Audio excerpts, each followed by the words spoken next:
Welcome to the first ever Gujarati IT education YouTube channel Mentorize. Here you can start your IT journey in your own language Gujarati. So hello મિત્રો, આ છે episode number 29 અને જો episode number 28 ના જોયો હોય તો એકવાર જરૂરથી જોઈ લેજો, જેમાં આપણે વાઇલ લૂપ શીખી ગયા, તેની સિન્ટેક્સ જોઈ, તેના એક્ઝામ્પલ્સ જોયા અને લાઈવ મેં તમને કોડ કરીને પણ બતાવ્યો છે, જે તમે તમારા મોબાઈલ અને પીસીમાં પણ કરી શકો છો. સો આ છે એપિસોડ નંબર 29 અને આજે આપણે શીખવાના છે ડુ વાઇલ લૂપ, કે ડુ વાઇલ લૂપ શું હોય છે, તેની સિન્ટેક્સ શું હોય છે, તે કઈ રીતે વર્ક કરે છે, પણ એક્ઝામ્પલ સાથે, અને હું તમને લાઈવ કોડ કરીને બતાવીશ તમારા પીસી અને મોબાઈલ જેમાં તમે બંનેમાં પરફોર્મ કરી શકો એ રીતે. તો વિડીયો સ્ટાર્ટ કરતા પહેલા વિડીયોને લાઈક કરો, ચેનલને સબસ્ક્રાઇબ કરો અને આ વિડીયો તમારા બધા મિત્રોને શેર કરો, જેથી તેમને પણ આ વિડીયો હેલ્પફુલ બની રહે. તો ચાલો વિડીયો સ્ટાર્ટ કરીએ. સો હવે આપણે જોવાના છે do while loop. So do while loop એ જ ફોર લૂપ અને વાઇલ લૂપની જેવું જ છે, કામ એક જ છે, કન્ડિશન પણ એક જ છે, ખાલી ફેર સિન્ટેક્સનો છે. જેમ ફોર લૂપમાં આપણે એક જ જગ્યાએ ઇનિશિયલાઇઝેશન, કન્ડિશન અને ઇન્ક્રીમેન્ટ ડિક્રીમેન્ટ કરતા હતા, અને વાઇલ લૂપમાં આપણે સૌ પ્રથમ ઇનિશિયલાઇઝેશન કરતા હતા લૂપની બહાર, લૂપની અંદર આપણે કન્ડિશન નાખતા હતા અને પ્રિન્ટ સ્ટેટમેન્ટની સાથે ઇન્ક્રીમેન્ટ ડિક્રીમેન્ટ પરફોર્મ કરતા હતા. તો આ છે ડુ વાઇલ લૂપ અને આમાં આપણે કઈ રીતે આગળ ભણવાના છીએ એ પણ હવે તમે જોઈ લો. So a do while loop is an exit control loop, એટલે કે જ્યારે એક્ઝિટ થવાનું હોય એ આ લૂપમાં કંટ્રોલ કરી શકાય છે. Meaning it's execute the loop body first then check the condition, કે જે ઉપર બોડી આપી હોય છે કે સ્ટેટમેન્ટ આપ્યું છે તે પ્રિન્ટ કરે છે, ત્યારબાદ કન્ડિશન જોવા જાય છે. કન્ડિશન જોઈને પ્રિન્ટ નથી કરતું. Okay, so even if the condition is false initially the loop runs at least once, કે કન્ડિશન ખોટી હશે તો એ પહેલા લૂપ ફરી જશે, પછી એ કન્ડિશન જોવા જશે. અરે દોઢાઈ બહુ હે, મતલબમાં એમ કહેવાનું છે કે દોઢી થઈને આગળ જાય જ ખરા, કન્ડિશન છેલ્લે જ હોય કે ભાઈ મારે આ નહોતું કરવાનું પણ થઈ ગયું તો થઈ ગયું, કાંઈ વાંધો નહીં, હવે આપણે આ સમજી લઈએ શું છે. ઓકે, સો જેમ આપણે વાઇલ લૂપમાં ઇનિશિયલાઇઝેશન બહાર કરતા હતા તેમ જ કરવાનું છે. સો પહેલાં ઇનિશિયલાઇઝેશન કરી દીધું છે અને અહીંયા વેલ્યુ આપી દઈએ.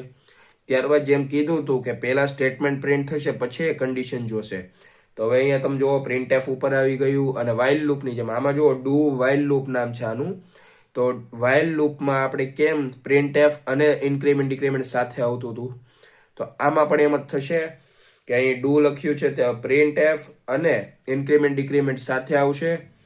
ત્યારબાદ લાસ્ટમાં આ કેસ પૂરો થશે ડુનો, ત્યારબાદ આવશે વાઇલ, અને જેમ આપણે વાઇલમાં કન્ડિશન આપતા હતા એમ, પણ પહેલાં અહીંયા પ્રિન્ટ થશે અને લાસ્ટમાં કન્ડિશન અપાશે. આટલો ફેર છે. તો બધી વસ્તુ સેમ જ છે, ખાલી તમારી સિન્ટેક્સ છે આગળ પાછળ થઈ ગઈ છે, ઉપર નીચે થઈ ગઈ છે.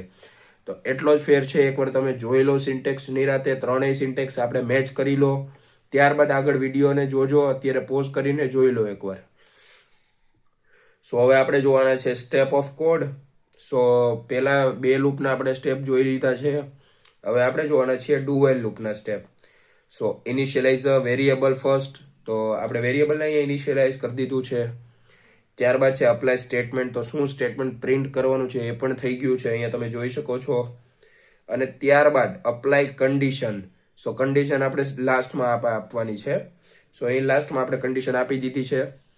સો હવે આપણે એક્ઝામ્પલ જોઈ લઈએ આ વસ્તુનું, કે અહીંયા તમે જુઓ integer I is equal to 1. સો સૌ પ્રથમ ઇનિશિયલાઇઝેશન થઈ ગયું છે. ત્યારબાદ ડુ, પછી પ્રિન્ટ એફ આપ્યું છે કે શું પ્રિન્ટ કરાવવાનું છે. તો ડુ એટલે કે કરો, પ્રિન્ટ કરો. શું પ્રિન્ટ કરવાનું છે, તો જે અહીંયા અંદર સ્ટેટમેન્ટ આપ્યું છે એ, પણ કઈ રીતે, તો ઇન્ક્રીમેન્ટ કરીને પ્લસ કરીને એને પ્રિન્ટ કરાવવાનું છે. ઓકે, સો આટલો ફેઝ તો પતી ગયો. પણ લાસ્ટમાં શું છે, કન્ડિશન લાસ્ટમાં છે, કે ક્યાં સુધી પ્રિન્ટ કરવાનું તે લાસ્ટમાં જોવાનું છે. જે આપણે ઉપર કન્ડિશન નાખતા એ લાસ્ટમાં છે, કે આપણે હવે તમે જોઈ શકો છો કે વાઇલ છે જે ત્યાં આપણે કન્ડિશન નાખી કે 5થી ઓછું અથવા 5 એટલું જ, એટલે કે 1થી 5 સુધી પ્રિન્ટ કરાવવાનું છે, જેનું આઉટપુટ તમે અહીંયા બહાર જોઈ શકો છો. તો હવે તમે અહીં જુઓ integer I is equal to 1, કે આપણે 1થી સ્ટાર્ટ કરવાનું છે. ત્યારબાદ 1થી સ્ટાર્ટ કરવાનું છે, પણ કરવાનું શું, પ્રિન્ટ છે. સો અહીં સૌ પ્રથમ પ્રિન્ટ થશે આઈ, તો 1 પ્રિન્ટ થશે, પણ કન્ડિશન પછી લાસ્ટમાં જોશે 1 તો પ્રિન્ટ થઈ ગયો, હવે કન્ડિશન જોશે તો એ કન્ડિશનમાં આઈ ઇઝ ઇક્વલ ટુ હવે 1 થઈ ગયો, તો 1 નાનો છે તો એ ઉપર જશે, 2 થઈ ગયો, પ્રિન્ટ થશે 2, ત્યારબાદ અહીંયા આવશે 2 નાનો છે, ઇન્ક્રીમેન્ટ થઈને ઉપર જશે, 3 થયો, 3 પ્રિન્ટ થયો, 3 અહીંયા આવશે, કન્ડિશન જોશે નાનો છે હજી ઉપર જશે, પ્લસ થઈ ગયો, 4 થઈ ગયો, પાછો ઉપર જાય, ત્યારબાદ પાછો નીચે આવશે, પાછી કન્ડિશન મુકાશે અને જ્યાં સુધી 5 નહીં થાય ત્યાં સુધી ચાલ્યા કરશે. લાસ્ટમાં 5 થઈ જાય એટલે લૂપ પૂરી, અહીંથી તમારો પ્રોગ્રામ પૂરો અને આ આઉટપુટ તમને મળી જશે. તો આ ડિમોન્સ્ટ્રેશન પણ સાઈડમાં આપેલું છે, સ્ક્રીનશોટ પાડી લેજો. સો હું તમને હવે લાઈવ કોડ કરીને બતાવું છું અત્યારે કમ્પાઇલરમાં, તો તમારું કમ્પાઇલર ઓપન કરી લો. તમારા મોબાઈલ અથવા પીસી બંનેમાં થઈ શકે છે. તો કમ્પાઇલર ઓપન કરી લો. હવે આપણે કમ્પાઇલર તરફ જઈએ. સો આપણે કમ્પાઇલર ઉપર આવી ગયા છીએ અને હવે આપણે પ્રોગ્રામ પરફોર્મ કરવાના છીએ. સો જેમ આપણે ફોર લૂપ અને વાઇલ લૂપમાં કર્યું હતું 5 થી 15 સુધીના આંકડા પ્રિન્ટ કરાવવાના છે, તો સેમ એ વસ્તુ આપણે અત્યારે કરવાના છીએ.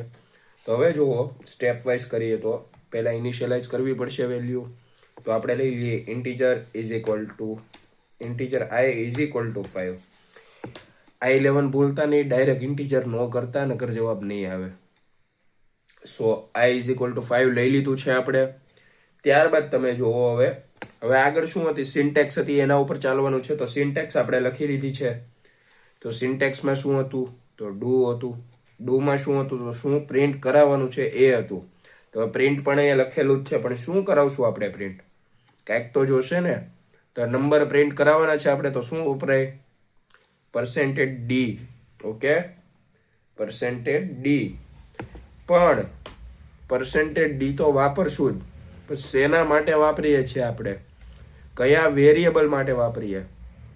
આઉટપુટ આપણે શેમાં જોઈએ છે, નંબરમાં. તો નંબર ક્યાંથી સ્ટાર્ટ થાય છે, તો જો 5 થી થાય. 5 કોની વેલ્યુ છે, વેરિયેબલ કોણ છે એનું, તો i છે. તો i તેનું વેરિયેબલ છે, તો આપણે i પ્રિન્ટ કરાવવાનું છે. તો અહીંયા i લખી દઈએ.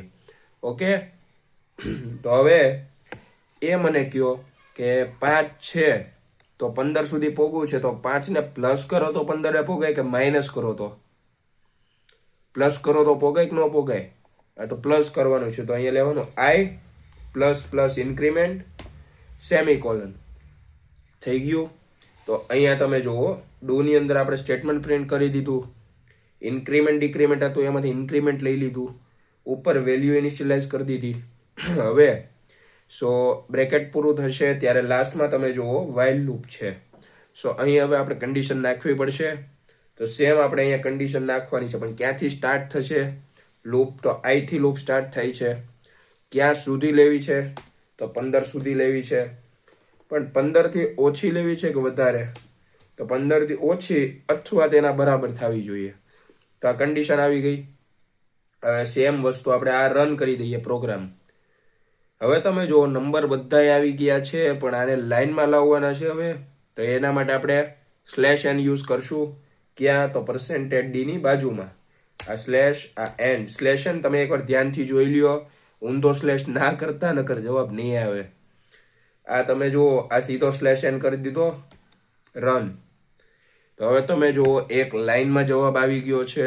અને આ રીતે આપણે ડુઅલ લૂપ પણ યુઝ કરી શકીએ છીએ. તો જેમ મેં તમને કીધું હતું કે ત્રણેય લૂપનું કામ એક છે, વસ્તુ એટલે કે કન્ડિશન પણ એક જ છે, સ્ટેપ પણ સરખા છે, ખાલી ફેર ક્યાં પડે, તો સિન્ટેક્સમાં. તો આઈ હોપ કે તમે સમજી ગયા હશો. અને જો તમને આ લૂપ હજી ના સમજાણી હોય તો ચિંતા કરવાની કોઈ જરૂર નથી, કારણ કે આના પછીના એપિસોડથી એટલે કે એપિસોડ નંબર 30 થી આપણે સ્ટાર્ટ કરી રહ્યા છીએ loops with algorithm and flow chart. જેમ આપણે પહેલા કરતા હતા કે ફર્સ્ટ એલ્ગોરિધમ બનાવશું, ત્યારબાદ ફ્લો ચાર્ટ બનાવશું. એ ફ્લો ચાર્ટ ઉપરથી આપણે પ્રોગ્રામ કરવાનો છે. સો એ પણ આવશે આગળ, એટલે ચિંતા કરવાની કોઈ જરૂર નથી જો ના સમજાણું હોય તો. અને જો ક્યાંક તમારે મિસઅન્ડરસ્ટેન્ડિંગ થઈ ગઈ હોય તો હજી એકવાર રિવાઇન્ડ કરીને વિડીયો જોઈ લો. સો આપણે મળીએ નેક્સ્ટ એપિસોડમાં. જો વિડીયો પસંદ આવ્યો હોય તો વિડીયોને લાઇક કરો, ચેનલને સબસ્ક્રાઈબ કરો અને આ વિડીયો તમારા બધા મિત્રોને શેર કરો, કે તેમને પણ આ વિડીયો હેલ્પફુલ બની રહે. સો મળીએ નેક્સ્ટ એપિસોડમાં.